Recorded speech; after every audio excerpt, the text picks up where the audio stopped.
pesquisa Genial Quest, que foi divulgada nesta quarta, trouxe vários alertas para as campanhas tanto de Lula quanto de Flávio Bolsonaro. Mas tem um dado aí que, apesar de ser esperado, não deixa de ser alarmante. A desaprovação do presidente entre os evangélicos, que subiu de 61% em março para 68% em abril. A aprovação do petista também caiu nesse grupo, passou de 33% para 28% neste mês.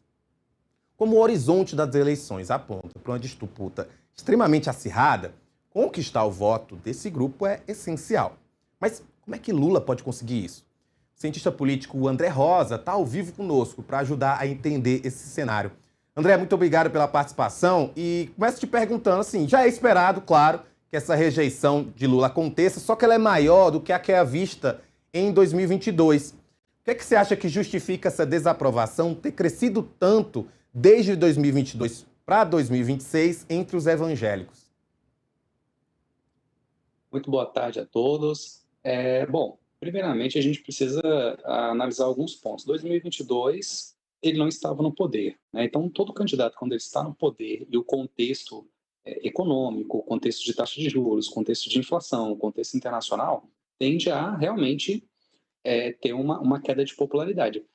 Talvez tenha muitos outros setores em que ele teve uma queda de popularidade também. Mas quando a gente traz essa abordagem para o voto evangélico, ela é muito interessante porque o voto evangélico hoje no Brasil, ele é considerado um dos votos mais coesos do mundo, na realidade, porque é um voto onde existe uma hierarquização eclesiástica muito forte quando um determinado líder evangélico, ele fala, olha, você vai votar no Lula e não no Flávio Bolsonaro. Então, o poder da igreja evangélica, ele é muito grande perante ao convencimento dos fiéis. Então, quando a gente fala 5% de rejeição a mais em relação a anos anteriores, isso é um grande quantitativo, porque a gente tem cerca de quase 30 milhões de votos evangélicos no Brasil. E é um voto muito coeso, diferentemente do voto católico, que é um voto que ele flutua um pouco mais do que o voto evangélico. O voto evangélico tem uma tendência maior dos eleitores seguirem uma determinação da igreja. Então, é um eleitor, em termos de ação coletiva, muito mais eficiente. Então, quando essa pesquisa traz o voto evangélico, ela é muito importante se destacar. Tanto é que, em 2022, o Lula precisou fazer um trabalho já na reta final das eleições junto aos grupos evangélicos para justamente tentar reverter essa rejeição. E ele conseguiu naquele momento. Agora basta ver se ele vai conseguir realmente, né, diminuir essa taxa de rejeição nos próximos meses, porque é importante a gente destacar também que a campanha não começou ainda, não é? A gente está vendo uma ascensão do Flávio Bolsonaro, uma virada de segundo turno, mas ainda não começaram os ataques do PT, não começaram a questão das rachadinhas, a questão do tarifaço, que foi bastante influenciado pelo irmão Eduardo Bolsonaro. Então tem muitas questões ainda que vão acontecer. André, o que a gente percebe também é que há uma cristalização dessa rejeição. Só que, assim, esses votos são indispensáveis para qualquer candidato. No caso de Lula, você citou aí 2022 que ele teve que mudar, né, teve que fazer um trabalho direcionado durante a campanha. Em 2026, qual você acha que deve ser o foco da campanha do presidente Lula para tentar mudar esse cenário, para tentar trazer, então, um pouco menos de rejeição e conquistar esses votos?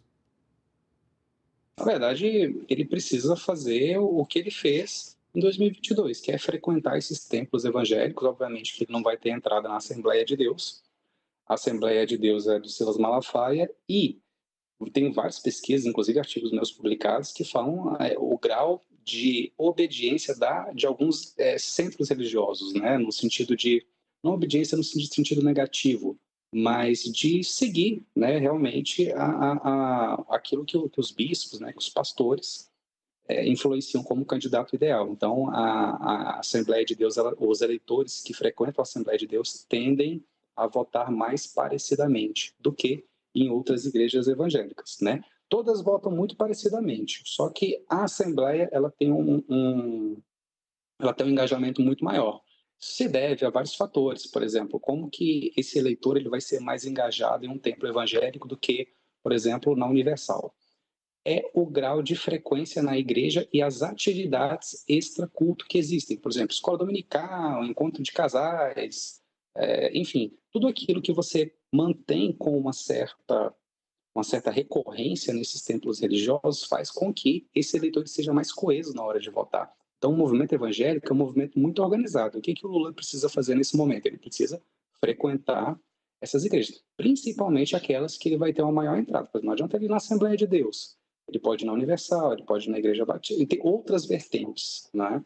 Ele consegue recuperar. Agora, por que acendeu o alerta dele do 2022? 2022 ele fez um aceno ao público espiritualista com a imagem de uma entidade de Umbanda, não vou me recordar o nome agora, mas obviamente que após isso ele precisou, né, em outros e fazer alguns encontros em igrejas evangélicas justamente para tentar reverter essa questão.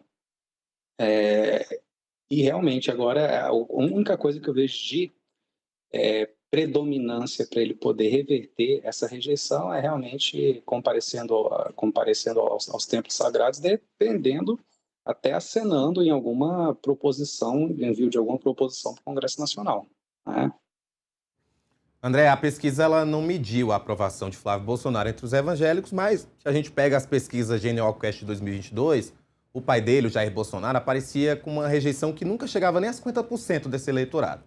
Há algo que a campanha de Flávio possa fazer para se aproveitar desse índice tão alto de desaprovação do governo Lula? Porque, na verdade, eu não acho inteligente, sabe? Eu não acho inteligente ele tentar mexer com esse grupo de fato, porque a gente pegou a Datafolha de ontem, tem ali mais ou menos 18% de abstenções, né? De indecisos, na verdade, né?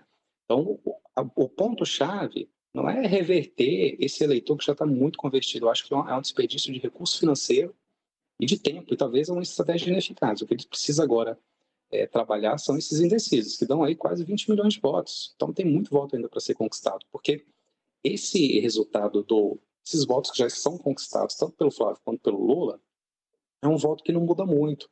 Então o Lula fazer um trabalho muito incisivo, jogando o Flávio Bolsonaro fazer um trabalho muito incisivo para colocar os evangélicos contra o Lula, é meio que chover no molhado. Eu acredito que é meio que chover no molhado.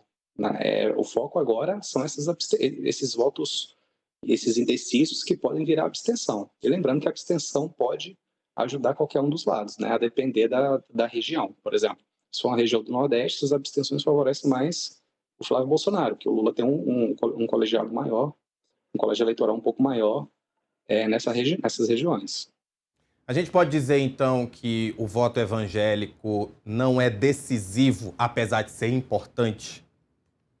Nunca, ele é muito decisivo, tanto é que tem vários estudos, inclusive nos maiores centros de estudos eleitorais do mundo, que é os Estados Unidos, que, na verdade, o estudo sobre o voto evangélico não é algo pautado agora, é um estudo que já vem da década de 50, na verdade. Na década de 50, começaram os estudos sobre o poder do voto evangélico nos Estados Unidos.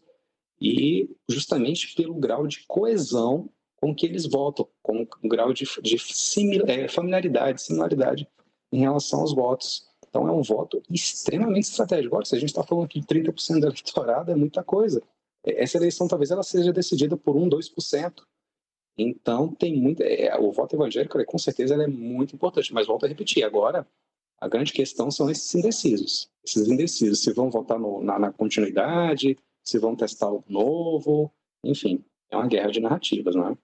É importante lembrar também que o eleitorado ele não conhece os outros candidatos, por isso que o Flávio Bolsonaro também está muito na dianteira. Tem muita coisa ainda que só vai ser desenhado mesmo daqui mais ou menos, quando começar a campanha, mais ou menos uns 15 dias após o início da campanha, que aí vai começar a campanha negativa, vai começar o marketing político negativo, vai começar a troca de farpas, aí as articulações vão começar a entrar em curso e a coisa vai começar a ficar mais cristalina, de fato.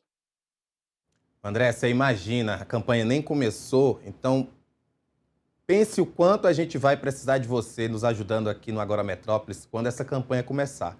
Muito obrigado por participar aqui com a gente. Não, eu que agradeço aos telespectadores e até a próxima.